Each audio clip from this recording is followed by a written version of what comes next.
Hello everyone, my name is Siddhant Sharma and I welcome you all to this first demo tutorial of ETABS। आज हम ETABS में एक simple building को analyse करेंगे और उसको डिज़ाइन करेंगे। तो आगे बढ़ते हैं हम अपने प्रॉब्लम स्टेटमेंट की तरफ। तुम्हारा प्रॉब्लम स्टेटमेंट ऐसा है, model and analyse a building structure with given specifications.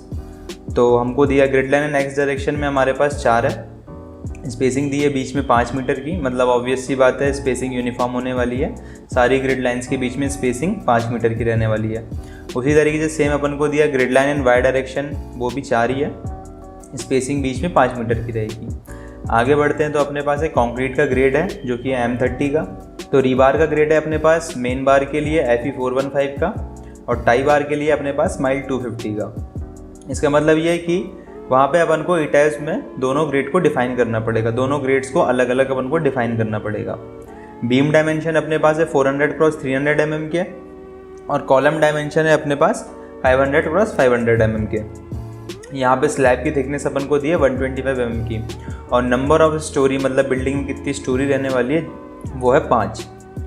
तो यहाँ पे अपन को लोडिंग कंडीशंस दी हैं, बिल्कुल सिंपल लोडिंग कंडीशंस हैं।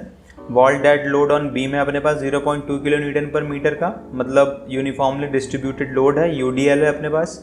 स्लैब का डेड लोड है अपने पास 3 किलो न्यूटन पर मीटर स्क्वायर का और स्लैब का लाइव लोड है अपने पास 3 किलो न्यूटन पर मीटर स्क्वायर का। मतलब ऑब्वियस सी बात है, ये लोड्स अपन को IS कोड्स के हिसाब से नहीं दिए गए हैं, ये सिंपल एक प्रॉब्लम स्टेटमेंट बनाने के लिए लोड्स दे दिए गए हैं। आगे बढ़ते हैं तो अपने पास 3D व्यू दिया है यहाँ पे बिल्डिंग का और प्लान व्यू दिया है बिल्डिंग का। तो सिंपल इतना ही प्रॉब्लम स्टेटमेंट है अपने पास। तो सीधे अब स्विच कर जाते हैं ETABS की तरफ और अपने स्ट्रक्चर को मॉडल करते हैं, फिर उसको एनालाइज करते हैं, रिजल्ट्स को देखते हैं और फिर अपनी बिल्डिंग को अपन सिंपली डिज़ाइन करते हैं। तो यहाँ पे मैंने ETABS ओपन कर लिया है। मैं न्यू मॉडल इनिशियलाइजेशन करूँगा, न्यू मॉडल पे क्लिक करूँगा। सबसे पहले मैं हमारा मॉडल इनिशियलाइज होगा। मैं यहाँ पे बिल्ट इन सेटिंग्स का यूज़ करूँगा और मैंने पहले भी मॉडल क्रिएट किया था तो मुझे सेटिंग्स वैसे ही मिली जैसी पहले थी। यूनिट्स मेट्रिक ऐसा ही लेके चलूँगा। स्टील सेक्शन डेटाबेस में इंडियन का लेके चलूँगा। स्टील डिज़ाइन कोड में IS 800-2007 लूँगा, मेरे पास डिफरेंट कंट्रीज़ के भी अवेलेबल हैं। और कॉन्क्रीट डिज़ाइन कोड में IS 456-2000 लेके चलूँगा। काफ़ी ज़्यादा IS कोड अवेलेबल रहते हैं यहाँ पे। ओके पे क्लिक करूँगा। मैं ग्रिड लाइन की सेटिंग कर लूँगा। एक्स डायरेक्शन में मेरे पास 4 अवेलेबल है, मुझे 4 ही चाहिए है। वाई डायरेक्शन भी मेरे पास 4 ही अवेलेबल है। स्पेसिंग में मैं दोनों के बीच में 5-5 मीटर की कर दूंगा यहाँ पे, और यहाँ पे नंबर ऑफ स्टोरीज को मैं 4 की जगह 5 कर दूंगा क्योंकि मुझे प्रॉब्लम स्टेटमेंट में 5 स्टोरीज की बने। ग्रिड ओनली को सिलेक्ट करूंगा, यहाँ पे ओके करता हूँ। यहाँ पे मेरी वर्किंग विंडोज ओपन हो जाएंगी। तो जैसे कि आप देख पा रहे हैं यहाँ पे मेरे पास प्लान व्यू है, तो स्क्रॉल से मैं जूम आउट जूम इन कर सकता हूँ और स्क्रॉल की बटन को क्लिक करके मैं इसको पैन कर सकता हूँ। और यहाँ पे मेरे पास एक 3D विंडो अवेलेबल है, मैं शिफ्ट दबा के और स्क्रॉल की बटन को क्लिक करके इसको रोटेट कर सकता हूँ और स्क्रॉल से इसको जूम इन जूम आउट कर सकता हूँ। चलिए वर्किंग शुरू करते हैं। सबसे पहले हमको मटेरियल्स को अपने डिफाइन करना पड़ेगा, तो हम जाएंगे डिफाइन में, मटेरियल प्रॉपर्टीज में जाने वाले हैं। यहाँ पे जाके हम ऐड अ न्यू मटेरियल करेंगे। रीजन हम चूज करेंगे इंडिया। मटेरियल टाइप हम चूज करेंगे, पहला है कॉन्क्रीट और मटेरियल ग्रेड है हमारा M30। हमारे पास डिफरेंट ग्रेड्स और अवेलेबल हैं, पर हम प्रॉब्लम स्टेटमेंट के हिसाब से M30 चूज करेंगे। ओके करेंगे। ये M30 ग्रेड की कॉन्क्रीट की कुछ प्रॉपर्टीज हैं यहाँ पे, इसको आप ऐसे ही रहने देंगे। आगे बढ़ते हैं। ऐड अ न्यू मटेरियल फिर से करेंगे हम लोग। इंडिया रीजन है हमारा, मटेरियल टाइप अब हमारा रीबार होने वाला है। पहला ग्रेड है हमारा HYSD 415 जो कि हम मेन बार के लिए यूज़ करने वाले हैं। ये रही उसकी प्रॉपर्टीज। आगे बढ़ते हैं। फिर से हम ऐड अ न्यू मटेरियल करेंगे। इंडिया रीबार स्टैंडर्ड इंडियन रहेगा हमारा और ग्रेड अब हमारा होगा माइल 250। ओके करेंगे। ये रही प्रॉपर्टीज, इसको ओके करेंगे। अब हमारी मटेरियल की डिफाइनिंग खत्म हो गई है। अब हम बीम, कॉलम्स और स्लैब को डिफाइन करेंगे। तो ये हमारे सेक्शन प्रॉपर्टीज में आते हैं। डिफाइन में जाएंगे, सेक्शन प्रॉपर्टीज में जाएंगे तो बीम्स और कॉलम्स हमारे फ्रेम सेक्शंस में आने वाले हैं और स्लैब हमारा स्लैब सेक्शन में आने वाला है। पहले बीम और कॉलम को डिफाइन कर लेते हैं। ये कुछ प्री डिफाइंड सेक्शंस हैं ETABS में, इनका भी आप यूज़ कर सकते हैं या फिर अपना डिफाइन करने के लिए आप करेंगे तो ऐड अ न्यू प्रॉपर्टी में जाएंगे। यहाँ पे कॉन्क्रीट रेक्टेंगुलर आप चूज करेंगे और सबसे पहले आप नेमिंग कर देंगे। पहला होगा हमारा कॉलम 500 क्रॉस 500 के डायमेंशन दे देंगे आप। और अब हम इसका रीइंफोर्समेंट सेट करेंगे। रीइंफोर्समेंट में जाके मॉडिफाई शो रीबार पे क्लिक करेंगे। डिज़ाइन टाइप हम कॉलम चूज करेंगे। रीबार मटेरियल हमारा लॉन्गिट्यूडनल बार्स का रहने वाला है, या फिर मेन बार कह सकते हैं आप। इसका रहने वाला है आपका HYSD 415 और कन्फाइनमेंट बार या फिर टाई बार का आपका रीबार मटेरियल रहने वाला है माइल 250। ओके करते हैं। तो यहाँ पे हमने अपना कॉलम डिफाइन कर दिया, इसको ओके करते हैं। अब हमें अपनी बीम डिफाइन करनी है। मैं वापस से ऐड अ न्यू प्रॉपर्टी में जाऊँगा, कॉन्क्रीट रेक्टेंगुलर चूज करूँगा। यहाँ पे मैं सेक्शन का नाम दूंगा बीम 400 क्रॉस 300। आगे बढ़ूंगा तो मटेरियल का टाइप दूंगा मैं इसको M30 का। इधर पे जाऊंगा मैं, इसका डायमेंशन दूंगा 400। यहाँ पे जाके मैं इसका डायमेंशन दूंगा 300 के। इसके मैं रीइंफोर्समेंट मटेरियल को सेट करूंगा मॉडिफाई शो रीबार पे जाके। सबसे पहले मैं डिज़ाइन टाइप इसका बीम चूज़ करूंगा, क्योंकि ये एक बीम है। लॉन्गिट्यूडनल बार या फिर मेन बार का मटेरियल मैं दूंगा HYSD 415, ये FE 415 भी होता है। और कन्फाइनमेंट बार या फिर टाई बार का दूंगा मैं माइल 250। मैं इसको ओके करता हूँ। यहाँ पे मेरी बीम भी डिफाइन हो गई है। शायद मैंने कॉलम का मटेरियल नहीं दे पाया था, इसलिए मैं कॉलम पे क्लिक करूँगा। मैं यहाँ पे जाऊँगा मॉडिफाई शो प्रॉपर्टी पे, और आते कि मैंने कॉलम का मटेरियल यहाँ पे चेंज नहीं किया था, तो मैं इसको M30 कॉन्क्रीट का ग्रेड इसको देके वापस से ओके कर दूंगा। अब हमने अपने कॉलम और बीम को दोनों को डिफाइन कर लिया है। आगे बढ़ते हैं। अब हमको अपना स्लैब डिफाइन करना है, तो मैं डिफाइन पे जाऊंगा। सेक्शन प्रॉपर्टीज में जाके मैं स्लैब सेक्शन को डिफाइन करूंगा। 2 प्री डिफाइंड स्लैब हमको यहाँ पे मिलते हैं। आप इनकी प्रॉपर्टीज चेक कर सकते हैं मॉडिफाई शो प्रॉपर्टीज में जाके। पर फिलहाल के लिए हम ऐड अ न्यू प्रॉपर्टी करेंगे। अपने स्लैब का नाम देंगे हम स्लैब 125। इसका मटेरियल हम देंगे इसको M30 का। टाइप हम इसका स्लैब ही रहने देंगे। हमारे पास ड्रॉप, स्टिफ, रिप्ड, वेफल काफ़ी चीज़ें अवेलेबल है, पर फिलहाल के लिए हम इसको स्लैब रहने देंगे। थिकनेस 125 कर देंगे हम, ओके करेंगे। यहाँ पे हमारा स्लैब का सेक्शन भी डिफाइन हो गया। आगे बढ़ते हैं तो हम लोड पैटर्न्स देख लेते हैं हमारे पास कौन कौन से लोड पैटर्न्स अवेलेबल है। तो अभी हमारे पास डेड लोड पैटर्न अवेलेबल है और लाइव लोड पैटर्न अवेलेबल है। अभी हमको यही दोनों लोड पैटर्न की ज़रूरत है।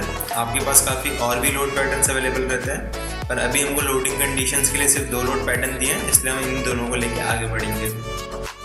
अभी काफ़ी इंपॉर्टेंट चीज़, इसको डिफाइन करना काफ़ी ज़रूरी होता है, जो कि होता है लोड कॉम्बिनेशंस।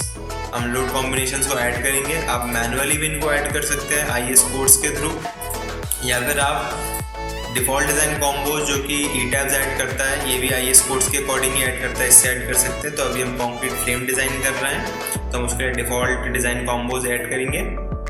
तो इसलिए सिर्फ अभी 2 कॉम्बिनेशन ऐड करें, क्योंकि हमारे पास डेड लोड पैटर्न और लाइव लोड पैटर्न 2 ही लोड पैटर्न होने वाले हैं। इन कॉम्बिनेशंस को आप चेक कर सकते हैं, क्लिक करके सिलेक्ट करें, मॉडिफाई शो कॉम्बिनेशन में जाके आप अंदर जाके लोड कॉम्बिनेशन देख सकते हैं। तो अभी हमारे लोड कॉम्बिनेशंस भी डिफाइन हो गए हैं। अब हम ड्रॉ करना शुरू करेंगे। ड्रॉ करने से पहले सबसे पहले हम 1 स्टोरी को ऑल स्टोरी चूज़ कर लेंगे, ताकि हम जो भी काम करें वो एक स्टोरी पे ना हो, हमारी सारी स्टोरीज पे हो। इससे हमारी ड्राइंग काफ़ी ईजी हो जाती है। सबसे पहले मैं कॉलम बनाने वाला हूँ, तो यहाँ पे मैं शॉर्टकट की यूज़ करूँगा, क्विक ड्रॉ कॉलम। प्लान या 3D भी आप बना सकते हैं। इस पर क्लिक करेंगे। यहाँ पे नीचे जाके आप अपने कॉलम की प्रॉपर्टी को चूज़ करेंगे, कौन सा कॉलम आपको ड्रॉ करना है। तो यहाँ से आपने जो कॉलम डिफाइन किया था कॉलम 500 क्रॉस 500, इसको आप यहाँ सेलेक्ट कर लेंगे। या तो आप यहाँ पे एक एक करके कॉलम को प्लेस कर सकते हैं। आप 3D व्यू में दिख रहा होगा आपका कॉलम वहाँ पे प्लेस हो रहा है, ये स्नैप कर लेता है। या फिर आपको ये पसंद नहीं आ रहा, तो आपने कोई ड्रॉ कॉलम चूज़ किया, तो आप एक बार में ड्रैग करके सारे कॉलम्स को बना सकते हैं। तो यही तरीका प्रेफर करता हूँ, क्विक ड्रॉ कॉलम चूज़ करके आप एक बार में सारे कॉलम्स को ड्रॉ कर लीजिए। अब इसी तरीके से मैं बीम को ड्रॉ करने वाला हूँ। तो यहाँ पे मैं क्विक ड्रॉ बीम्स को चूज़ करूँगा। अपनी बीम की प्रॉपर्टी को यहाँ पे जाके मैं चूज़ करने वाला हूँ, बीम 400 क्रॉस 300, और सिंपली मैं यहाँ पे क्लिक करके इसको ड्रैग करूँगा। आपको हाईलाइटेड बीम्स दिख रही हैं, जो कि मेरे क्लिक छोड़ते ही सारी ड्रॉप हो जाएंगी। जैसे ही मैंने क्लिक छोड़ा, मेरी सारी बीम्स यहाँ पे बन चुकी हैं। तो मैंने बीम और कॉलम की असेंबली बना ली है। तो यहाँ पे मेरे बीम्स और कॉलम ड्रॉ हो चुके हैं। अब मुझे स्लैब बनानी है, तो यहाँ पे मैं क्विक ड्रॉ स्लैब का कमांड का यूज़ करूँगा। क्विक ड्रॉ स्लैब लूँगा, नीचे जाके अपनी प्रॉपर्टी टाइप को चेंज करूँगा जो कि होने वाली स्लैब 125। अब मैं सिंपली जाके यहाँ से क्लिक एंड ड्रैग करके सारे स्लैब्स बना दूँगा। पर यहाँ पे एक प्रॉब्लम हो गई है, जैसे कि आपको दिख रहा होगा हमारे बेस पे भी स्लैब बन चुके हैं, तो हमको बेस से स्लैब्स को डिलीट करना पड़ेगा। सिंपली एस्केप हिट करूँगा ताकि मैं कमांड से बाहर आ जाऊँ। प्लान व्यू की विंडो को एक्टिव करूँगा, मैं प्लान पे जाके मैं बेस को सिलेक्ट करूँगा, ओके करूँगा। अब मैं यहाँ पे जाके ऑल स्टोरीज को 1 स्टोरी सिलेक्ट कर दूंगा ताकि मेरे सिर्फ बेस के ही स्लैब सिलेक्ट हों। मैं एक एक करके सारे स्लैब्स को सिलेक्ट करूँगा और मैं डिलीट हिट करूँगा ताकि मेरे बेस के स्लैब डिलीट हो जाए। अब ये मेरी बिल्डिंग पूरी तरीके से कंप्लीट है। अब हमको नीचे फाउंडेशन की जगह फिक्स सपोर्ट यहाँ पे प्रोवाइड करना पड़ेगा, तो मैं सिंपली यहाँ पे क्लिक करूँगा, ड्रैग करूँगा और सारे जॉइंट्स को मैं यहाँ पे सिलेक्ट कर लूँगा। मैं सिंपली असाइन पे जाऊँगा, असाइन पे जाने के बाद मैं जॉइंट पे जाऊँगा, रेस्ट्रेंट्स पे जाऊँगा और यहाँ पे फिक्स सपोर्ट चूज करूँगा और मैं ओके करूँगा। तो यहाँ पे मैंने नीचे के जॉइंट्स पे सभी को फिक्स सपोर्ट दे दिया। फिक्स सपोर्ट दे दिया मतलब नीचे फाउंडेशन है, फाउंडेशन एक फिक्स सपोर्ट ही होता है। अभी हम फाउंडेशन डिज़ाइन कर नहीं रहे हैं, लेकिन ईटैब्स को बताना पड़ेगा कि नीचे मेरा फाउंडेशन है, मतलब मेरे स्ट्रक्चर के नीचे फिक्स सपोर्ट मैंने लगाया हुआ है, तो वो उसी तरीके के हिसाब से इसको एनालाइज और डिज़ाइन करेगा। अभी मैंने फाउंडेशन दे दिया। अब बारी आती है लोडिंग करने की। तो सबसे पहले मैं टॉप का प्लान व्यू खोल लेता हूँ, स्टोरी 5 का प्लान व्यू मैं यहाँ पे ओपन कर लेता हूँ। मैं 1 स्टोरी से यहाँ पे ऑल स्टोरीज पे चले जाता हूँ और सबसे पहले मुझे बीम्स पे वॉल का डेड लोड डालना है जो कि यूनिफॉर्म लोड है, UDL है, जो कि है 0.2 किलोन्यूटन पर मीटर का। तो सबसे पहले मैं अपनी बीम्स को सिलेक्ट करूँगा। आप या तो एक एक करके इन बीम को सिलेक्ट कर सकते हैं, जैसे कि यहाँ पे देखना आप स्लैब सिलेक्ट हो गया। आपके कौन से एलिमेंट सिलेक्ट हुए हैं ये पता लगाने के लिए आप यहाँ पे डाउन में देख सकते हैं आपके 10 फ्रेम्स एंड 5 शेल्स सिलेक्ट हो चुके हैं। ये एक बार में इतने सारे इसलिए सिलेक्ट हो गए हैं क्योंकि आपने यहाँ पे ऑल स्टोरीज का कमांड सिलेक्ट करके रखा है। एस्केप करके सभी को आप डीसिलेक्ट कर सकते हैं। आप या तो सिंगल क्लिक करके सभी एलिमेंट्स को एक करके सिलेक्ट कर सकते हैं, या फिर इससे एक अच्छा तरीका है मेरे पास, आप जाएंगे सिलेक्ट पे, यहाँ पे जाएंगे आप सिलेक्ट पे, यहाँ पे आप प्रॉपर्टीज़ पे जाएंगे, प्रॉपर्टीज़ में जाके आप फ्रेम सेक्शन पे जाएंगे। अब आपको जो भी फ्रेम सेक्शन यहाँ पे सिलेक्ट करना है आप बीम पे जाएंगे और इनको करके सिलेक्ट। तो यहाँ पे आपकी सारी बीम्स यहाँ पे 120 फ्रेम्स आपके सिलेक्ट हो चुकी हैं, मतलब आपने सारी बीम सिलेक्ट कर ली है। आप सिंपली यहाँ पे जाएंगे अब असाइन में, असाइन में जाने के बाद आप जाएंगे फ्रेम लोड्स में, फ्रेम लोड्स में आप डिस्ट्रीब्यूटेड को चूज करेंगे। तो यहाँ पे अनडिस्ट्रीब्यूटेड लोड भी है, ट्रेपेजॉइडल लोड भी है, पर अभी हमको यूनिफॉर्म लोड देना है जो कि होने वाला है 0.2 किलोन्यूटन पर मीटर का। तो हम 0.2 किलोन्यूटन पर मीटर का लोड यहाँ पे अप्लाई कर देंगे। तो यहाँ पे आपकी सभी बीम्स में 0.2 किलोन्यूटन पर मीटर का यूनिफॉर्म लोड लग चुका है। 3D व्यू में देखना है आपको, तो 3D विंडो को आप पहले सबसे पहले एक्टिव करेंगे। जो भी विंडो एक्टिव होगी वो आपको इस लाइट ब्लू कलर से हाईलाइट होगी। अभी मेरी प्लान व्यू वाली विंडो एक्टिव है तो इस व्यू में ये दिख रही है। मैं 3D व्यू को एक्टिव करूँगा यहाँ पे और यहाँ पे जाऊँगा मैं डिस्प्ले फ्रेम लोड असाइनमेंट्स, इस पर क्लिक करूँगा। मैं लोड पैटर्न मैंने डेडी लोड दिया अभी वहाँ पे, मैं इसको ओके करूँगा। तो ये आप देख पा रहे हैं कि मेरे सारे लोड्स यहाँ पे अच्छे तरीके से लग चुके हैं। टॉप पे लोड मेरा नहीं आने वाला है क्योंकि वो टेरेस है, पर फिलहाल इस ट्यूटोरियल के लिए मैंने वो लोडिंग वहाँ पे असाइन कर दी है। तो जैसे कि आप देख पा रहे हैं हमने बीम पे वॉल का डेड लोड दे दिया है। मैं यहाँ पे शो अनडिफॉर्म शेप पे क्लिक करूँगा ताकि मेरा विंडो क्लियर अप हो जाए। अब स्लैब में लोड लगाने के लिए मैं सारे स्लैब्स को सिलेक्ट करूँगा। याद रखिएगा कि आपका ऑल स्टोरी सिलेक्टेड हो। हमने सभी स्लैब्स को सिलेक्ट कर लिया है। आप जाएंगे असाइन पे, असाइन में जाने के बाद आप जाएंगे शेल लोड्स पे, शेल लोड्स में जाने के बाद आप जाएंगे यूनिफॉर्म में। अब यहाँ पे आप डेड लोड लगाएंगे यूनिफॉर्म जो कि है 3 किलोन्यूटन पर मीटर स्क्वायर का, ये प्रॉब्लम स्टेटमेंट में गिवन था। अप्लाई करूँगा तो यहाँ पे मेरा डेड लोड लग चुका है जो कि 3 किलोन्यूटन पर मीटर स्क्वायर का। अब मेरा यहाँ पे डेड लोड लग चुका है, मैं ओके प्रेस करूँगा। वापस से मैं Ctrl+J प्रेस करूँगा ताकि मेरा प्रीवियस सिलेक्शन आ जाए। Ctrl+J ये शॉर्टकट की है प्रीवियस सिलेक्शन के लिए। वापस से असाइन में जाऊँगा, यहाँ पे जाने के बाद मैं शेल लोड्स पे जाऊँगा, वापस से यूनिफॉर्म चूज़ करूँगा। अब मैं लोड पैटर्न टाइप में लाइव चूज़ कर लूँगा और मेरा लोड 3 किलोमीटर पर मीटर स्क्वायर का ही है। ओके प्रेस करता हूँ मैं। तो यहाँ पे मैंने स्लैब पे डेड लोड और लाइव लोड लगा दिया है। अब मेरी मॉडलिंग कंप्लीट हो चुकी है, तो अब मैं इस मॉडल को चेक करूँगा, फिर इस मॉडल को मैं एनालाइज करके इसकी डिज़ाइनिंग में कंप्लीट करूँगा। सबसे पहले मैं जाऊँगा एनालाइज में, यहाँ पे मैं करूँगा चेक मॉडल। हर चीज़ के लिए मुझे चेक करना है तो मैं सिलेक्ट ऑल कर दूँगा। आखिरी जॉइंट स्टोरी असाइनमेंट को भी सिलेक्ट करके मैं ओके हिट करूँगा। तो अब ईटैब्स हमारे मॉडल को चेक करेगा कि कहीं ओवरलैपिंग वगैरह तो नहीं हो रही है और हमको रिजल्ट दिखाएगा। Model has been checked, no warning message were generated. तो हमारा मॉडल बिल्कुल परफेक्ट है और ये मॉडल अब एनालाइज करने के लिए तैयार है। तो आप सिंपली ये लॉक की के बगल में एक आपको प्ले बटन दिख रहा होगा, रन एनालिसिस, या तो आप इससे आप एनालिसिस कर सकते हैं या फिर आप सीधे एनालाइज में जाके रन एनालिसिस पे क्लिक कर सकते हैं। आपको अपने मॉडल को सेव करना पड़ेगा, तो मैं इसको मॉडल 1 के नाम से इसको सेव कर देता हूँ।